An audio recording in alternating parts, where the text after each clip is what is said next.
I came home holding my son and realized my husband had already let go of us. My name is Rachel. I'm 29 years old. I work full-time in marketing, and until recently, I thought I had the perfect life. Mark and I had been together for 8 years, married for 4.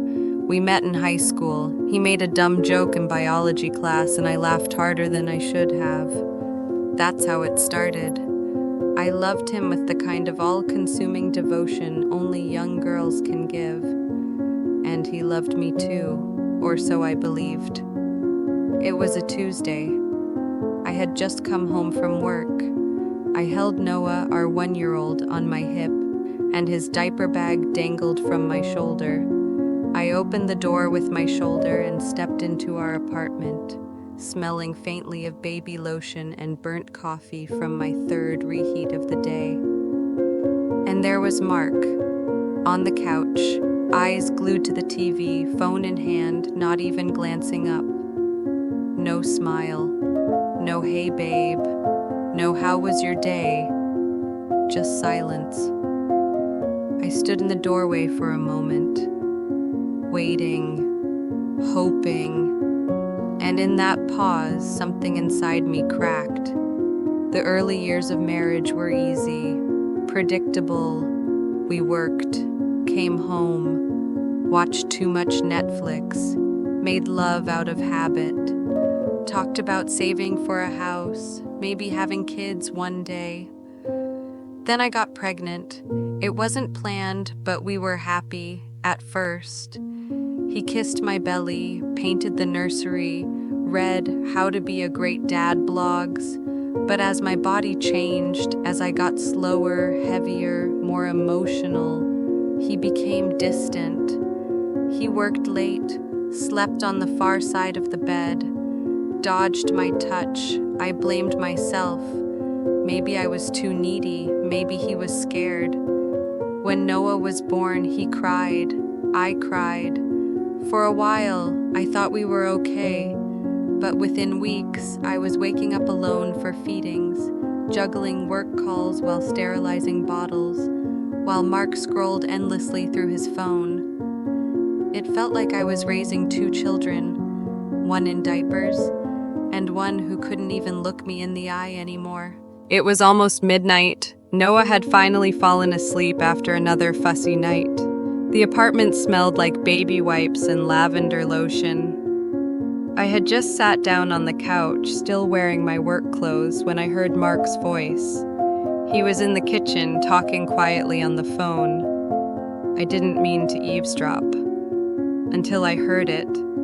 Did you take the plan B? Last night was amazing. I could have stayed in your bed forever. I didn't breathe. I didn't scream. I walked upstairs, checked on Noah, and lay down beside him. And for the first time in our marriage, I didn't cry.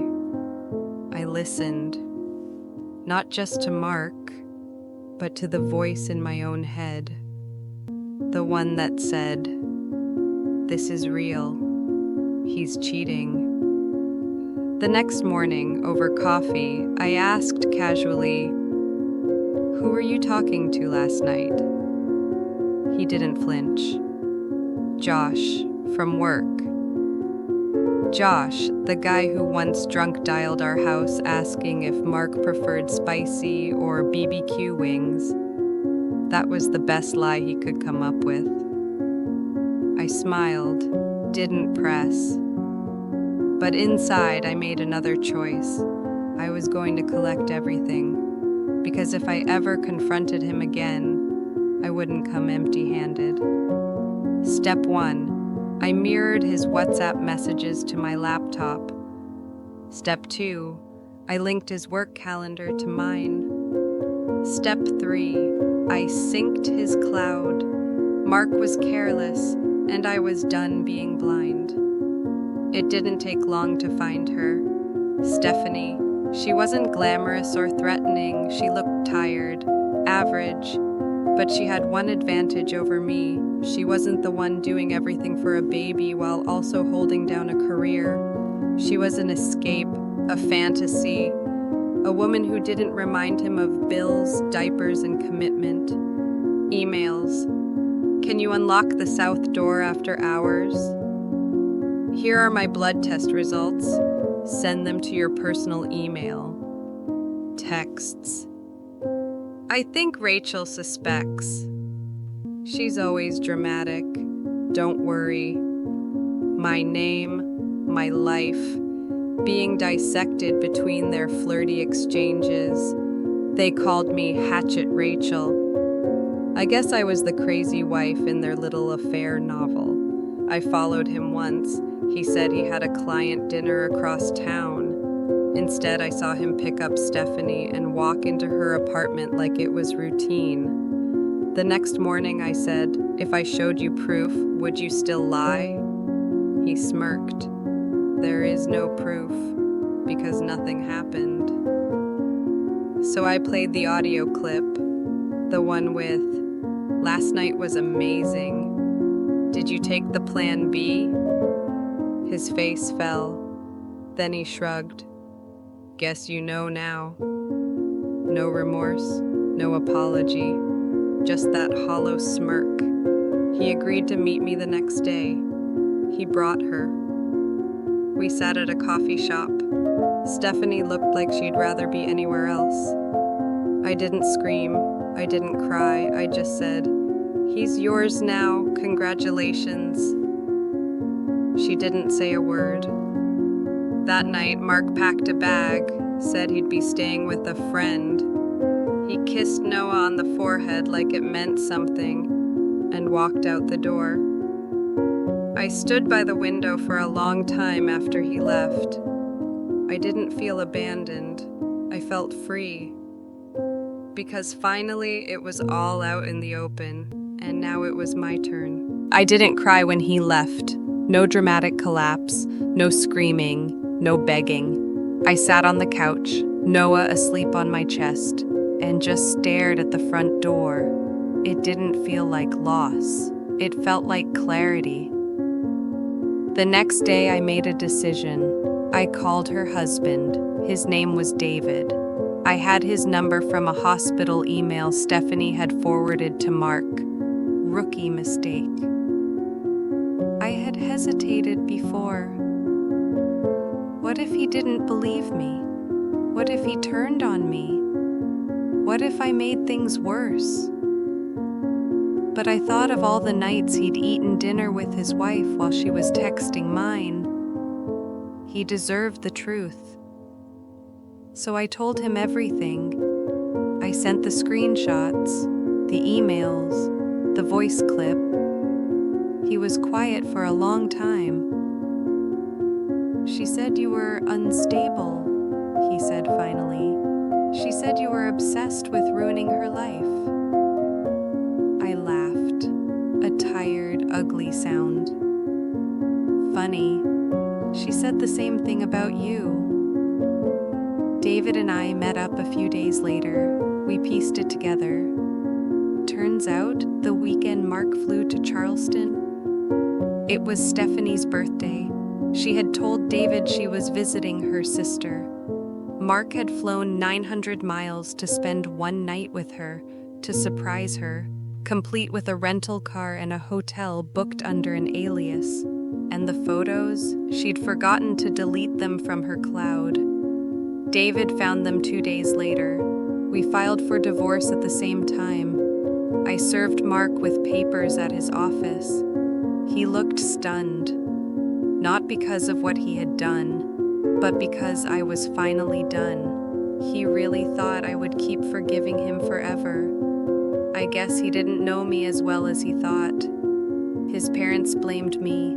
Of course they did. They said I was dramatic, that I poisoned Noah against his father, that I was bitter. They never asked how I was. They never mentioned the cheating. They just wanted their version of a happy family back. I blocked them all. Noah didn't need people who excused betrayal. Neither did I.